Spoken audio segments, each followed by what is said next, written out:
বাংলা সাহিত্য চর্চার আজকের আলোচনায় সকলকে স্বাগত জানাই। আজকে আমরা কথা বলবো এই যে মধ্যযুগের বাংলা সাহিত্যের কবিদের কথা বলতে গেলে উপাধি হিসেবে কাউকে দেখতে পাচ্ছি কবি কঙ্কন উপাধি নিচ্ছেন, কেউ বা কবি শেখর, কেউ বা কবি কণ্ঠহার বলছেন নিজেদেরকে, বা নিজেদের পরিচয় ভণিতায় দিচ্ছেন। এই কবি কণ্ঠহার, কবি শেখর বা কবি কঙ্কন এই নামগুলো আসছে কোত্থেকে? আসলে প্রাচীন বাংলায় তথা ভারতবর্ষে যে সকল কবিরা ছিলেন তারা কোনো না কোনো রাজার পৃষ্ঠপোষকতা পেতেন, এবং সেই রাজাকে যদি তারা তাদের কাব্য রচনার দ্বারা খুশি করতে পারতেন তবে তিনি তাদেরকে বিভিন্ন বলা যেতে পারে উপহার দিয়ে তাদেরকে সম্মানিত করতেন।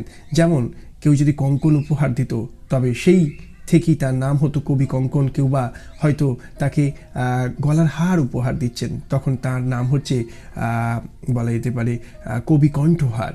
তো এইভাবেই কিন্তু নামগুলো আসছে, যেমন আমাদের কবি কঙ্কন, মুকুন্দ চক্রবর্তী, এইভাবেই কিন্তু উপাধিগুলো আসছে।